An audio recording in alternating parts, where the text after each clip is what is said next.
there's an overwhelming sadness. For me, it's heartbreaking. How terrifying that must have been. Extremely powerful, educational. There's a gay museum in Berlin after which this exhibit was modeled. And it was on display for a few years at the United States Holocaust Memorial Museum in Washington, D.C. And I saw it there, and a board member was informed about it in Germany at the Gay Museum. And through that collaboration with Florida Atlantic University, we decided to try to bring it here. I was here opening night, and I was overwhelmed by the intensity of the information. I've been very much aware of the Holocaust and the issues surrounding the Holocaust. But for me, this was a new experience because I was unaware of the persecution against the homosexual community during that period of time. Throughout the country, we've got people literally arguing for their intolerance. They're arguing for the ability to be and remain intolerant to people. And so that is an echo of past conversations. And in this circumstance, that's an echo of a past conversation that was very well documented by the Nazis.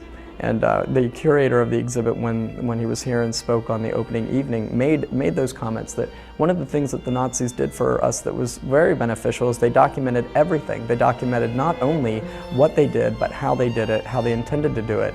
And law enforcement was used, to enforce these acts. And the elected officials of the time, they were putting these things together into what would be bills and revisions to pieces of law.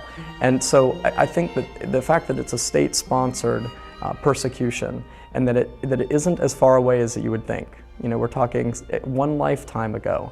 And so I think that when we know that there are the remnants of that kind of conversation happening in our country, it might be very reasonable to bring people face to face with it and say this is the extent of persecution and arguing for your intolerance.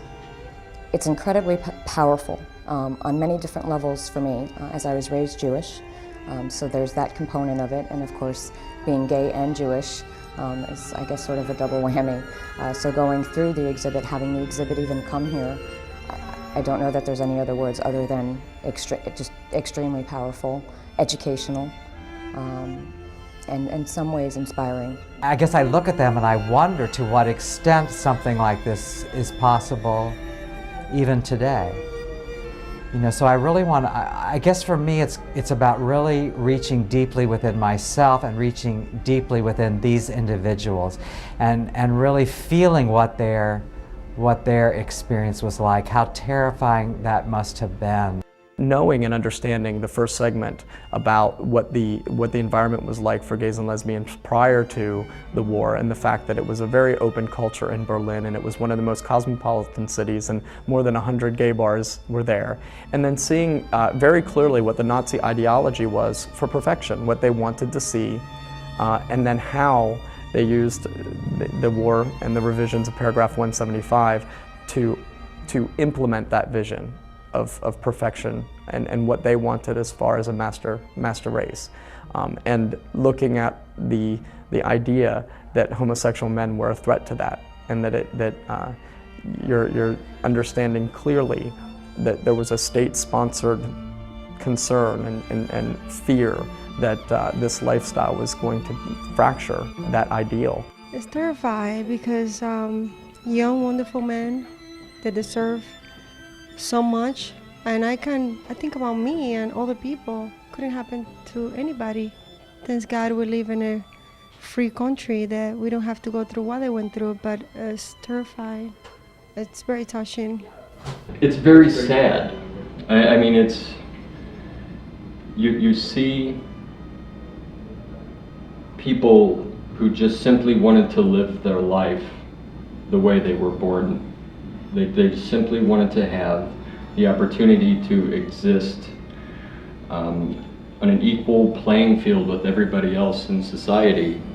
And this is their mugshot. This is him going to jail. This is just before they're off to prison or off to a concentration camp. I don't know how many of these people made it through. Maybe they all did, maybe none of them did. The criminal justice system was used here not only to be punitive toward people that were known homosexuals, but after the revision of paragraph 175, which was the actual piece of legislation, it was also kind of extended for people that were suspected of being homosexuals, or someone could just be pointed out and said, hey, that person's homosexual, or that person relates with someone who's homosexual. This wasn't something that just happened behind closed doors. It was something that happened out in the public. I think it's a major blessing that we have this type of a thing in this community, so that there's an opportunity for people to learn more about this particular aspect of the entire Holocaust experience. And I think it was quite an education, to say the least. Sad in many ways, but also very informative, and I think it's something the community really needs to know about, that the homosexual community has been persecuted for years and years and years, and still is in many ways. And this was an opportunity for us to reach out to a broader community and bring them in and provide them with education on something that not a lot of people know, a lot about. And so it gave us an opportunity to really kind of fulfill our mission and promote pride and diversity. And this exhibit from a federal museum gives credibility to the work that we're doing.